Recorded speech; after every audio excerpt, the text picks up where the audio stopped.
If you were asked to think of Russia, it's likely that images of Red Square, fairy tale churches topped with onion domes, or stoic Soviet monuments come to mind. Or maybe your mind conjures up vast landscapes of taiga and tundra dotted with quaint wooden izbas, seemingly plucked from years long past. Almost certainly, however, your thoughts don't lead to brick Gothic cathedrals, medieval armaments with moats, canal houses, or small seaside resort towns populated by stylish villas from the turn of the 20th century. Yet these are all core elements to the identity of Russia's smallest and perhaps most overlooked region, Kaliningrad Oblast. The cause of this is likely the fact that Kaliningrad is not attached to the rest of Russia. The oblast is an exclave, surrounded by Lithuania to the north and east and Poland to the south, its western border the Baltic Sea. Historically, Kaliningrad was never Russian, with the exception of a handful of years during the mid-18th century, but this is an introduction, so we're doing the historical spark notes here. Instead, for over 7 centuries it was German, first as part of the Kingdom of Prussia, and then later as part of the German Empire, during which time it was known as Königsberg. So let's first understand a bit of the city's history, and then how it came to be part of Russia, a country with tenuous connections to the region at best. Königsberg, named to honor Ottokar II of Bohemia, was founded in 1255 as a military fortress for the Teutonic Knights, as they brought Christianity to the Baltics through a series of crusades, whether the word of Christ was wanted or not. The name means King's Mountain, a reference to the rise on which the fortress was erected.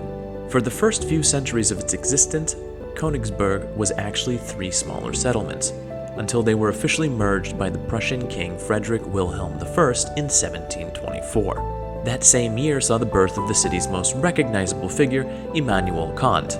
Albert, the Duke of Prussia, must be mentioned as well.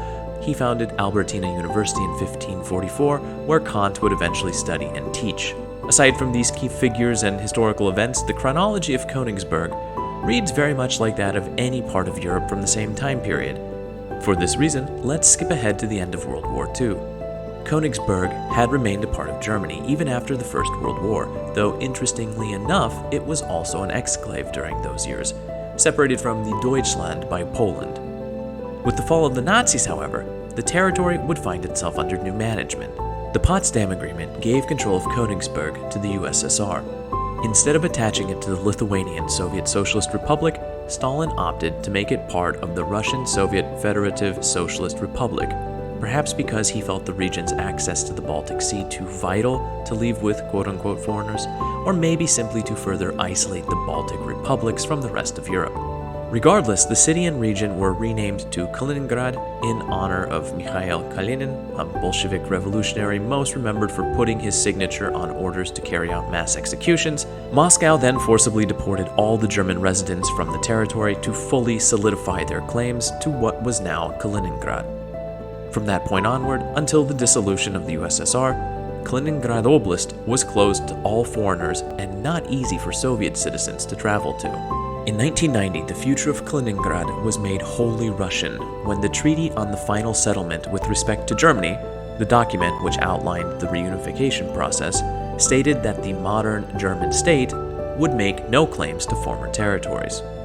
While the 1990s and 2000s brought some investment into the region, it's really only been in the last decade that Kaliningrad has begun to bloom back, attempting to find some of its former glory, thanks in part to the Heart of the City architectural project, which aims to return the historic visage to many neighborhoods while integrating modern systems and necessities.